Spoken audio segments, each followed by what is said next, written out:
Irish guy, and okay, pretty simple. You're probably all wondering how the players that your club has loaned out this season are doing right now. Which ones are excelling and proving they have a future at your club, and which ones, when given first team football, are just showing that they're actually just putrid dog muck who belong in a bin. I'm gonna go through every Premier League club and yeah, find the one player who is having the absolute worst loan spell. Right, let's go. Arsenal, Kieran Tierney, Real Sociedad. Kieran Tierney is made of straw. I'm convinced this bloke is just a Scottish scarecrow. He is someone who should be standing alone in the middle of a farm, letting pigeons chat each other up on his shoulders in between doing a stick on his shoe. This man is more prone to injury than Samuel L. Jackson in Glass. I mean, has anyone seen that film? Well, that is Kieran Tierney. A really quality left back. Only 15 minutes ago was being tipped as a potential Arsenal captain and a £50 million link to Man City. He instead gets a cheeky loan move to La Liga Real Sociedad to play under a fresh, innovative, creative coach like Emmanuel Aguathil. But again, no, he's got hamstrings tighter than a cow's belly button. I mean, he played roughly an hour against Granada, Real Madrid, and Inter Milan. Suddenly gets demoted to the bench. He has been in and out. Yeah.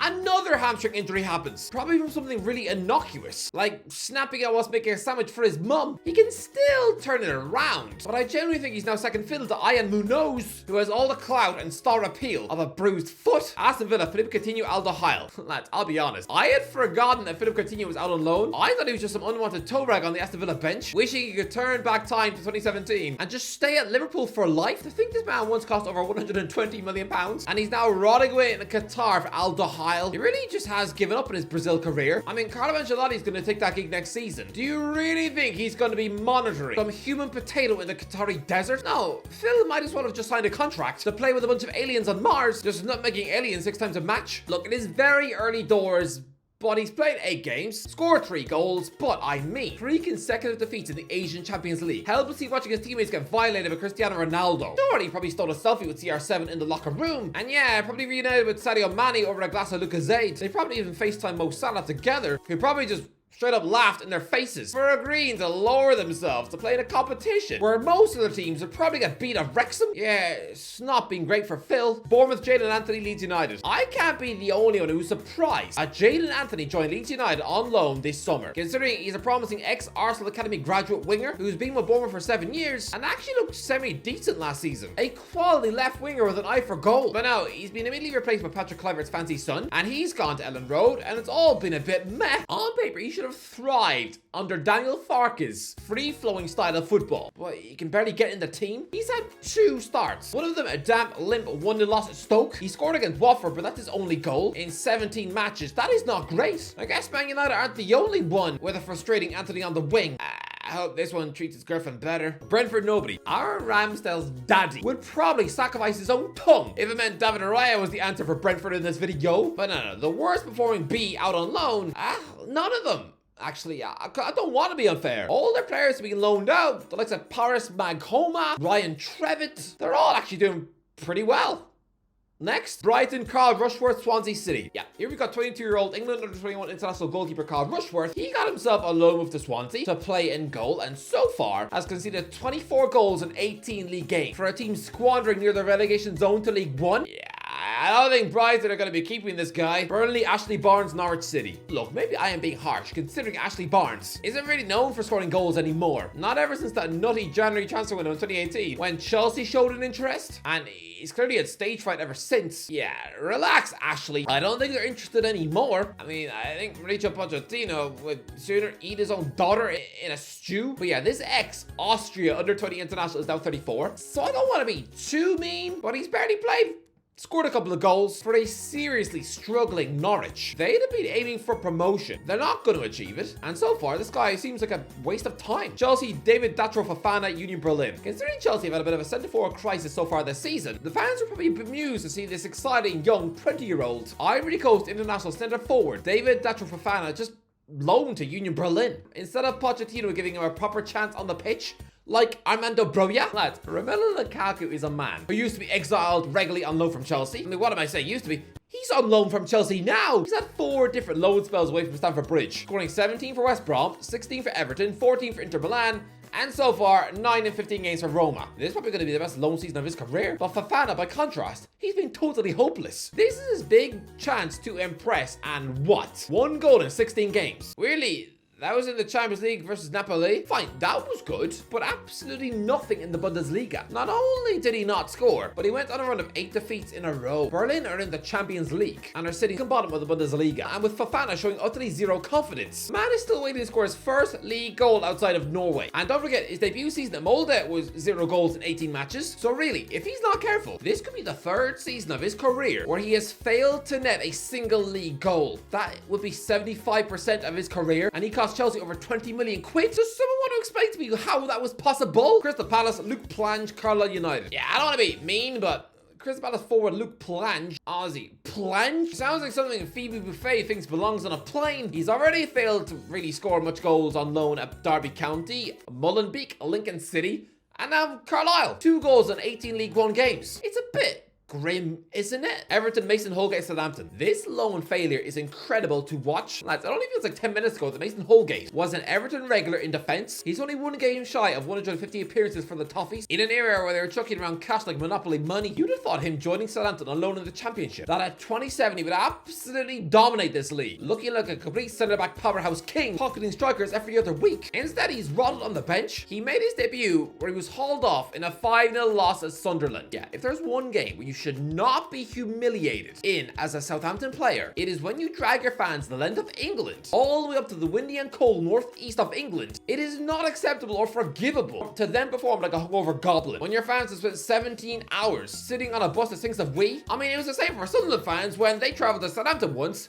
and lost 8-0. He was then understandably dropped, played 45 minutes at right back in another defeat up north, this time against Middlesbrough, and then played a minute at Stoke, had a couple of 90-minute games against Preston and West Brom, but other than that, he's absolutely rotted on that bench. When Sean Dyche rings him up to ask him how his loan spell is going, he's going to be so embarrassed, he might just pretend he's going through a tunnel. Fulham, Terence Congolo, Vitesse. Yeah, pretty simple. Fulham centre-back Terence Congolo moved to Vitesse on him on loan in Holland, was sent off in his debut in a stupid 3-3 draw with Wolfsburger, and then was suspended, dropped to the bench, then picked up a hip injury. It's been a waste of time. Liverpool, Nathaniel Phillips, Celtic. Lads, I remember thinking it was weird when a Premier League centre-half regular like Shane Duffy managed to fail with Celtic. But to see Nathaniel Phillips now struggling to get in the team, I am very confused. This is a giant centre-back monster who kind of saved the day for Liverpool when they had their defensive crisis and lockdown. He finished that season winning the last 8 games he played to snatch Champions League qualification. This is a man who helped keep a clean sheet against Real Madrid, was playing the full 90 minutes in a win away at AC Milan, surely linking up with Brendan Rodgers on loan at Celtic this season. At the age of 26, he should have been the Scottish Premier League's answer to Van Dijk, but no.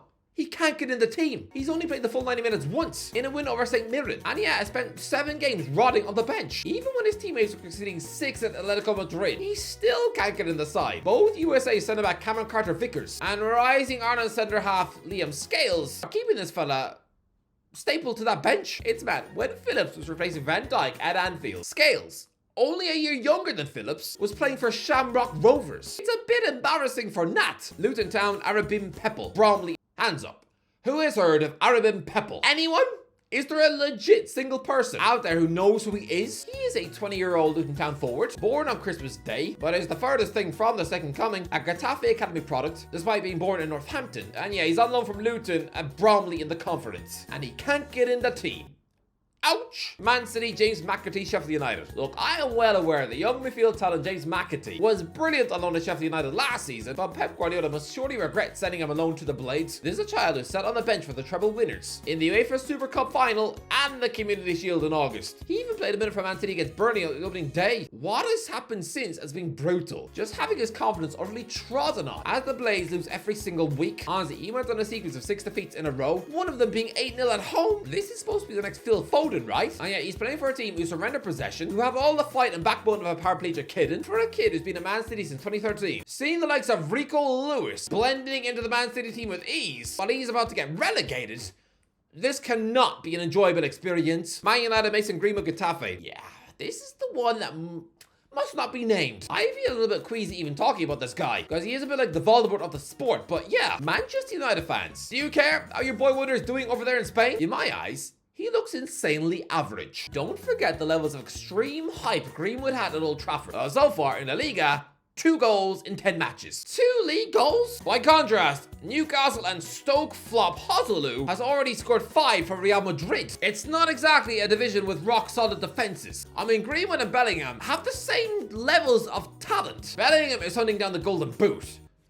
Come on! Sure, he bagged the brace in the Copa del Rey, but so what? Getafe won the match 12-0 against part-time lifeguards who've got weaker ball control than a gang of dead gerbils. 12-0, and this former Manchester United golden boy could not even bag a hat-trick. The media are trying to say the agreement has made a bright start to life in Spain because they want Man United to have a headache next summer, and they're pretending he's got interest from Spanish giants like Valencia and Real Sociedad. But really, for the high standards this man has set in the past, to have just 2 goals in 10 league games, it's all very meh. Newcastle, Jeff Hendrick, Sheffield Wednesday. Look, I was tempted to pick Isaac Hayden, who was weirdly on loan in Belgium with Standard Liège, and clearly had a horror show 3 weeks ago as he played in midfield for his team as they were flattened 6-0 by Royal Antwerp. That can't have been a barrel of laughs. But to be fair, the club's form still seems pretty decent, so I'm gonna go with Jeff Hendrick. Yes, Hendrick, a bloke who's no longer deemed good enough for a horrifically bad Ireland squad. He is still contracted to a Champions League club. Does anyone think Amanda Staveley has a clue who he is? If any of the Newcastle hierarchy saw him back at the training ground, tucking into a pie, they would probably get security to escort this deranged homeless bloke off the premises. To think he was being linked with the move to AC Milan just 3 years ago absolutely boggles the brain, because he's 31 years old and stinking up the place on loan at Sheffield Wednesday. They have been an absolute horrific mess rotting at the foot of the championship. He has played 9 games, 7 of them have been defeats. The fellow who signed him has already got the sack, and yeah, he's just strolling about for a club hurtling back to League One with not a single Newcastle scout bothering to watch him in the crowd. It must be a pretty soul-destroying experience, watching your teammates tackle PSG and AC Milan, the club who apparently wanted you, whilst you spend the remaining year of your contract just eating burgers in Sheffield. I'm not even sure why I'm bothering to give Newcastle fans an update on how Hendrick is doing, but they won't care. They'd happily go the rest of their lives without ever hearing his name again. Nottingham Forest, Emmanuel Dennis, Istanbul Basaksehir. Remember when Emmanuel Dennis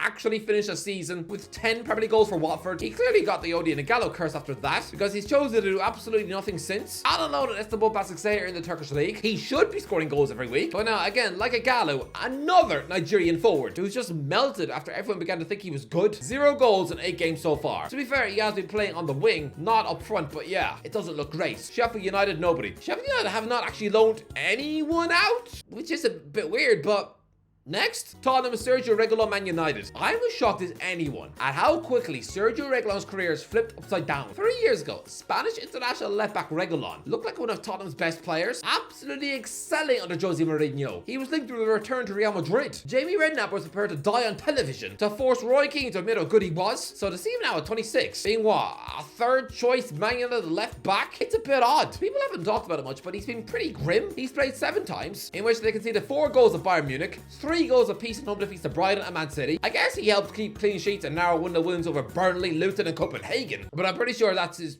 time done. He's now just going to float back into irrelevance, and in 3 years time it'll just be like Martin Dubravka, that one loan signing Manchester United fans even forget they ever made. Real shame, Sergio. I thought he was a quality player. West Ham, nobody. West Ham only have 2 players out on loan. Midfielders Flynn Downs at Southampton and Andy Irving at Austria Klagenfurt. They've both been fine, so next, Wolves, Gonçalo Guedes, Benfica. Gonçalo Guedes is a winger who once cost 30 million euros. When he quit Benfica 6 years ago, he has got over 30 caps for Portugal. He was a big money signing for Wolves last year. How has he now been loaned back to Benfica again, only to completely rot on the bench? It's embarrassing. He's been given 5 minutes in the Champions League. In his 4 league games, he's been given 4 minutes, 2 minutes, and 3 minutes on the pitch. Oh yeah, and 1 entire half of football as a centre forward. That is almost an insult to the man. He's 26. Why are they treating him like he's 39? Embarrassing. Wolves paid £27.5 million for him less than 18 months ago. Can we call him one of the biggest wastes of money in football yet?